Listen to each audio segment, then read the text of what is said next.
Assalamualaikum warahmatullahi wabarakatuh. Perkenalkan, nama saya Helminatun dengan NIM 25MJ015.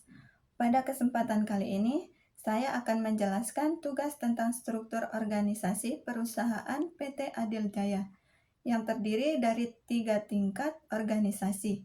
Tugas setiap jabatan, proses rekrutmen karyawan, lowongan pekerjaan, surat lamaran kerja, tes interview, sampai pengumuman kelulusan kerja.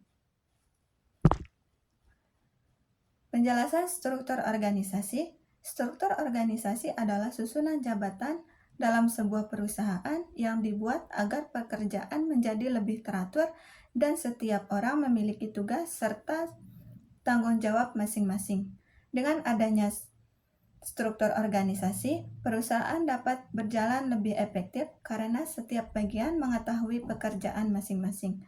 Dalam tugas ini, perusahaan PT Adil Jaya memiliki struktur organisasi 3 tingkat, yaitu tingkat pertama, pimpinan, tingkat kedua, para manajer, dan tingkat ketiga, para staf. Tugas pimpinan antara lain mengambil keputusan penting perusahaan, mengawasi seluruh kegiatan perusahaan, menentukan visi misi dan tujuan perusahaan. Sebagai pemimpin perusahaan, pimpinan harus mampu mengatur seluruh bagian agar perusahaan dapat berjalan dengan baik dan mencapai tujuan yang diinginkan. Pimpinan juga harus memikirkan perkembangan perusahaan di masa depan, seperti meningkatkan kualitas pelayanan, meningkatkan keuntungan perusahaan, dan kesejahteraan karyawan. Tingkat kedua, manajer. Pada tingkat kedua terdapat 3 manajer. 1. Manajer sumber daya manusia atau SDM. 2. Manajer logistik. 3. Manajer IT atau informasi teknologi. Manajer bertugas membantu pimpinan dalam mengatur bagian tertentu di perusahaan. Manajer SDM atau sumber daya manusia bertugas mengurus seluruh hal yang berkaitan dengan karyawan. Tugas manajer sumber daya manusia yaitu mengatur perekrutan karyawan, mengelola pelatihan dan pengembangan karyawan, mengawasi kinerja karyawan, dan manajer sumber daya manusia memiliki pesan penting karena kualitas perusahaan sangat dipengaruhi oleh kualitas karyawan yang bekerja di perusahaan tersebut. Manajer logistik. Manajer logistik bertugas mengatur proses distribusi barang perusahaan. Tugasnya yaitu mengatur distribusi barang, mengelola persediaan barang, mengawasi proses pengiriman. Bagian logistik sangat penting karena berkaitan langsung dengan pengiriman barang kepada pelanggan. Manajer logistik harus memastikan barang tersedia di gudang dikirim harus tepat waktu. Jika pengiriman terlambat, maka pelanggan bisa kecewa dan perusahaan dapat mengalami kerugian. Manajer IT atau informasi teknologi bertugas mengelola sistem teknologi perusahaan. Tugas manajer informasi teknologi yaitu mengelola sistem teknologi perusahaan, mengawasi keamanan data perusahaan. Di zaman sekarang ini, teknologi sangat penting dalam dunia kerja. Hampir semua perusahaan menggunakan komputer dan internet untuk membantu pekerjaan. Karena itu, perusahaan PT Adil Jaya membutuhkan bagian informasi teknologi agar sistem perusahaan berjalan dengan lancar. Ketiga, staf.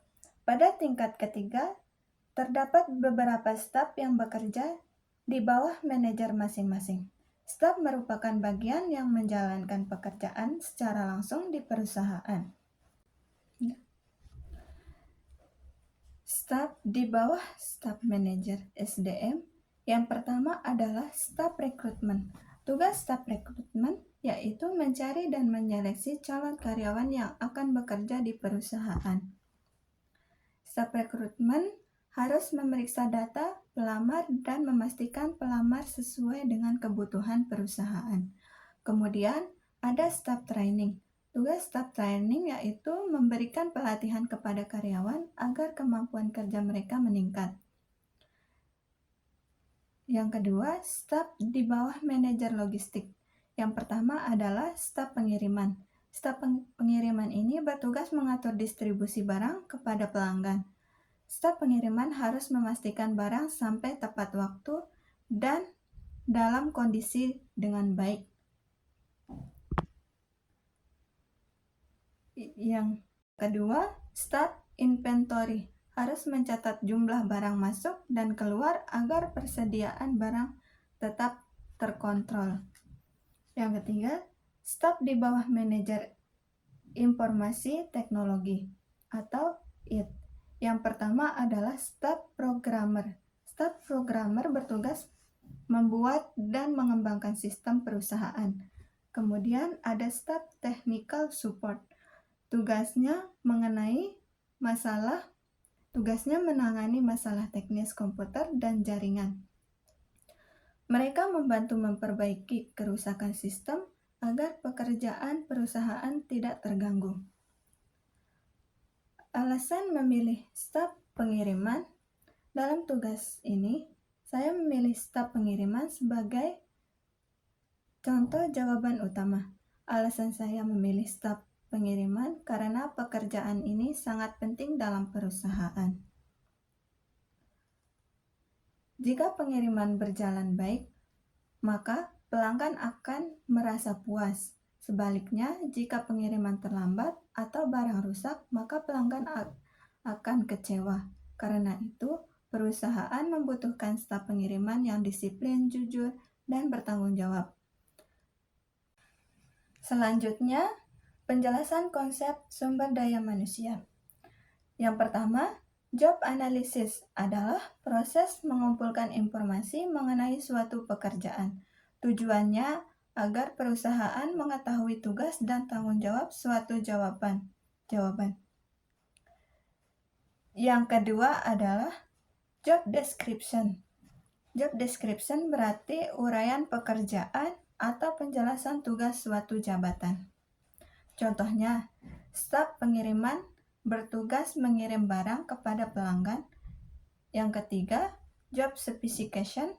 Job specification berarti kualifikasi yang harus dimiliki pelamar kerja. Contohnya, pendidikan minimal SMA atau S1 dan memahami proses pengiriman barang. Yang keempat, job recruitment. Job recruitment adalah syarat untuk melamar pekerjaan seperti ijazah, KTP, dan surat lamaran kerja. Yang kelima adalah job evaluation. Job evaluation adalah penilaian terhadap suatu jabatan berdasarkan tanggung jawab dan tingkat pekerjaannya. Yang keenam, job enrichment. Job enrichment atau pengayaan pekerjaan adalah penambahan tanggung jawab dalam suatu pekerjaan agar pekerjaan menjadi lebih berkembang. Dalam tugas ini dijelaskan bahwa staf pengiriman tidak hanya mengirim barang, tetapi juga bertanggung jawab menjaga barang selama proses pengiriman. Yang ketujuh, enrichment. Job enrichment atau perluasan pekerjaan adalah penambahan jumlah tugas atau penambahan tenaga kerja agar pekerjaan menjadi lebih efektif. Dalam tugas ini dijelaskan bahwa perusahaan menambah staf pengiriman agar pekerjaan cepat selesai.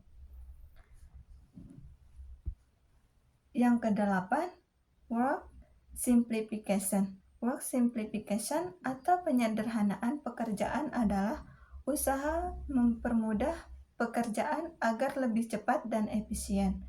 Dalam tugas ini dijelaskan bahwa perusahaan menggunakan media sosial atau teknologi untuk membantu pekerjaan. Tujuan work simplification adalah menghemat waktu kerja, mengurangi kesalahan kerja, mempermudah komunikasi.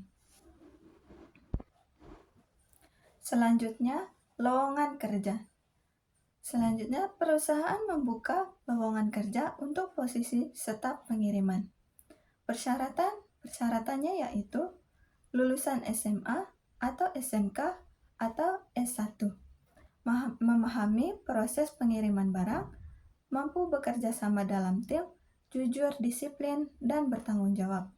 Lowongan kerja ini dibuat agar perusahaan mendapat karyawan yang sesuai dengan kebutuhan perusahaan. Surat lamaran kerja.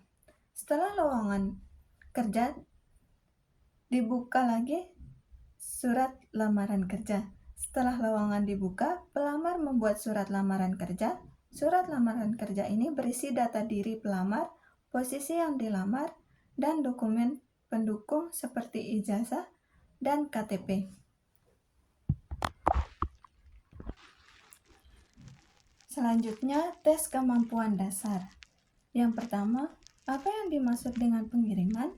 Yang kedua, bagaimana cara memastikan barang yang dikirim ke tempat alamat yang benar? Yang ketiga, apa fungsi surat resmi pengiriman? Yang keempat, sebutkan contoh cara menangani barang yang rusak atau salah kirim. Yang kelima, bagaimana cara meningkatkan ketepatan waktu pengiriman?